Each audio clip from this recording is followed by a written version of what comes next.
Hi friends, आज मी तुम्हाला back साईडला टक्स मारायचे आहेत. सुळसुळ कपडा आहे ब्लाऊजचा, तुम्हाला दाखवते. अशा प्रकारे हे सुळसुळ जो कपडा असतो ना, हे बॅक साईडला जे आपण टक्स मारतो ह्या प्रकारे, हे जे बॅक साईडला आपण टक्स मारता वेळेस हे टक्स मारता वेळेस हे मधल्यामध्ये सुटून जातो, बाहेरच्या साईडला असते आणि हे मधल्यामध्ये अशा प्रकारे टक्स येते, हे आतमधलं सुटून जातो. ते तसं न होता आपल्याला एकदम फिनिशिंगने हे टक्स मारायचे आहेत. तर हे कशा प्रकारे ते कपडा झोळ नाही येणार, तशा प्रकारे आपल्याला टक्स कसे मारायचे आहेत ते दाखवते मी. चला तर मग हे आपल्याला बॅक साईडला हे टक्स मारायचे आहे, हे असे सुळसुळ कपड्याचे.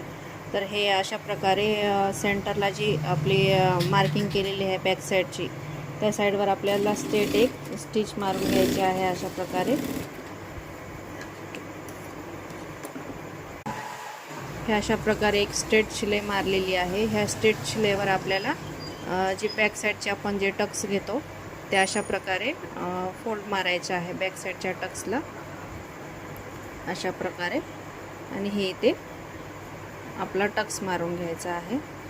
अशा प्रकारे जर टक्स मारला तर मधला जे आपला कापड आहे ते झोळ नाही मारणार, मधल्यामध्ये जे सुटून जातो कापड तसा नाही होणार. तर ह्या पद्धतीने तुम्ही टक्स मारून पहा आणि मला कमेंट करा बरोबर आहे का नाही, हे टिप्स आवडली का नाही.